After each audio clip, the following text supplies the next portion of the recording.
This is Screen Test, brought to you by Ken's 5, and we are going to the Oscars, breaking down the films and performances nominated for the 6 major awards ahead of the 2021 Academy Awards.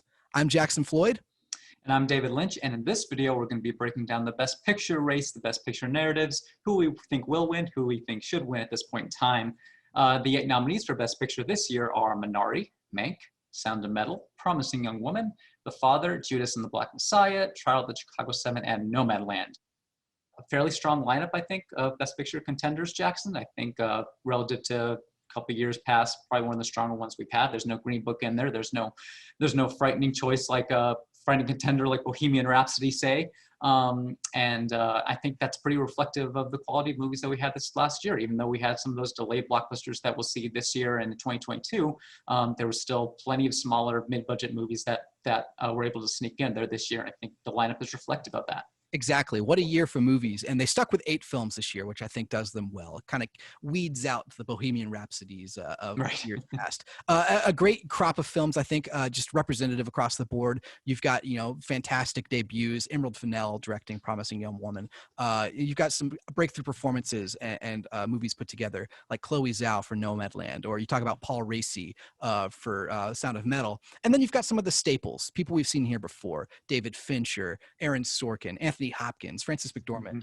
That's what you want to see in a crop of movies and in a crop of nominations here. A quick fast fact about the nominations. Mank leads the nominations with 10, and only once in the last 5 years has that nominations leader won Best Picture. That'd be The Shape of Water in 2018. So, David, I just want to ask you, what happened to Mank? It's a technical marvel, a love letter to the golden age of cinema, a fantastic cast, and all that's recognized across the board with nominations. Why is it not the favorite going into the awards? So I think the reason why it's not favorite and really probably nowhere near the front of the pack here is because the narrative around it has kind of shifted. I think back when we found out that David Fincher was making his long-awaited return to cinema after 7 years after Gone Girl, with a very personal story that was written by his father, Jack Fincher, who died in the early 2000s, and it was about 1940s Hollywood. It was set against the backdrop of Citizen Kane. You have all the ingredients there for what's sure to be Best Picture contender, and people were saying that as far as a year and a half ago. And so I think that's what happened is that, fall came around, the movie came out, people realized, oh, it's not really about Citizen Kane. It is centered on the memories and the trials of the screenwriter, Herman Mankiewicz. But it's really, Citizen Kane is really the backdrop of the movie, and at the forefront is the cynicism of Hollywood in the 1940s, in that era of Hollywood's efforts at propaganda and of skewing the gubernatorial election. Once you go from talking about the making of one of the greatest movies ever made, possibly the greatest American movie ever made, to that, I think that gets people a little bit less excited for it, especially when you have the Academy, which represents Hollywood, recognizing a movie that's pretty prickly about the history of Hollywood.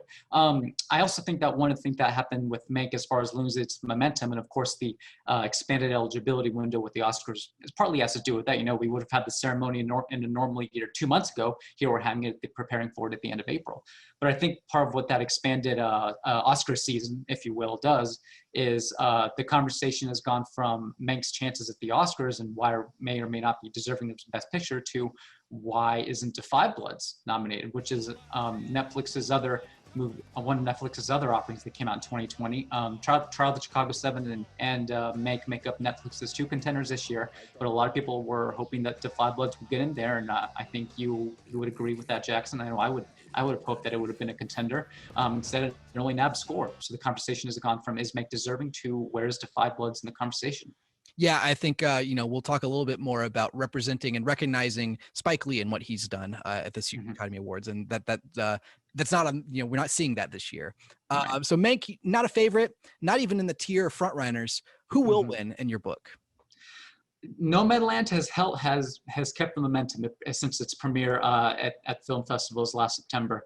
And the funny thing is that with the expanded eligibility window, that's only crystallized. I think when the Academy announced that the ceremony would be about 2 months later than usual, which was announced last summer, I think most of us were thinking that it would churn up the potential for some drama and some extra narratives and some potential shuffling at the front of the pack. Really, it's only Nomadland's position is only crystallized with the expanded window.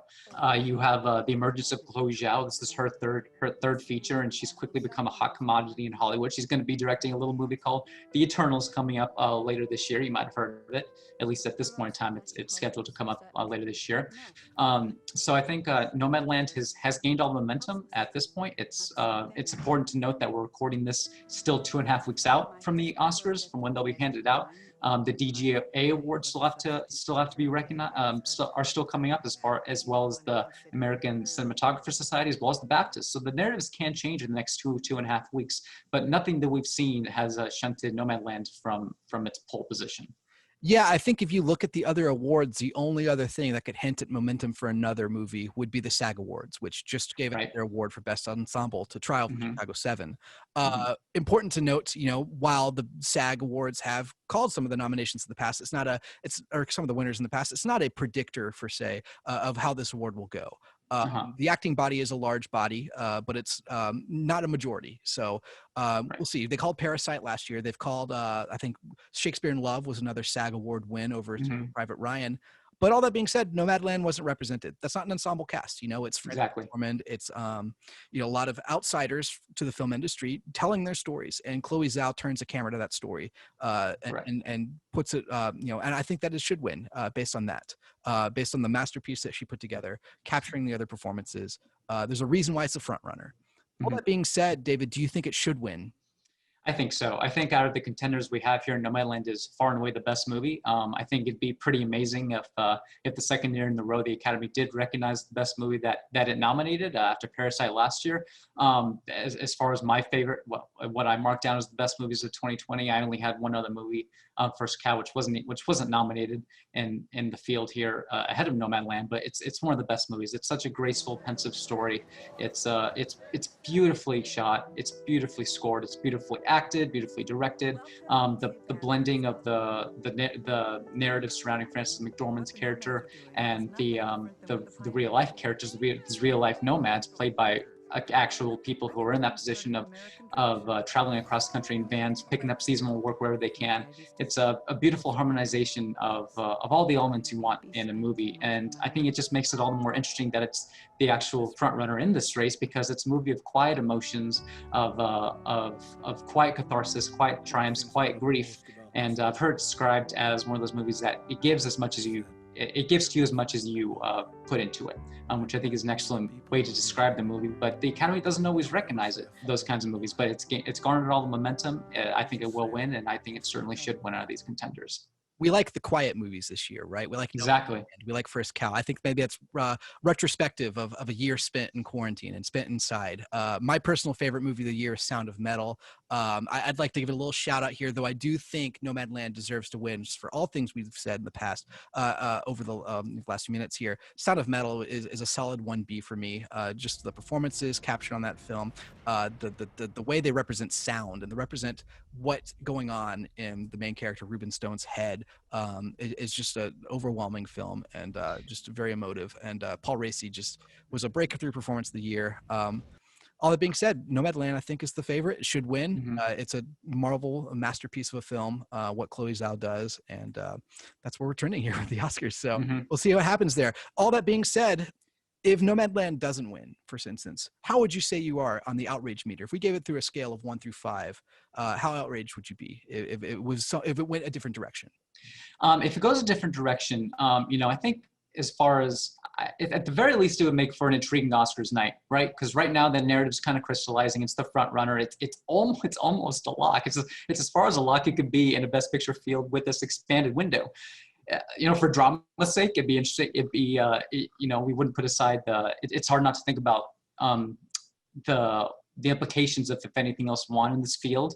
I think at this point, if something like, say, a Minari, Promising Young Woman, or Trial of Chicago 7 wins over Nomadland, wins Best Picture, it would be a small surprise.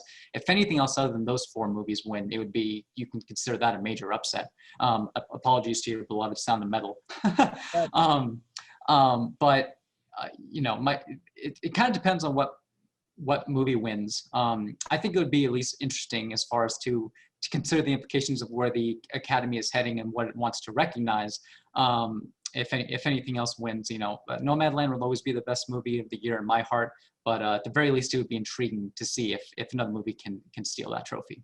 Intriguing for sure. And I mean, even if a movie like Trial of Chicago 7 wins, you're still talking about a really good movie, right? It's not like a bad movie winning as we've seen in years past. So they got it right with the nominations, which means they can't go too wrong with the award in that sense.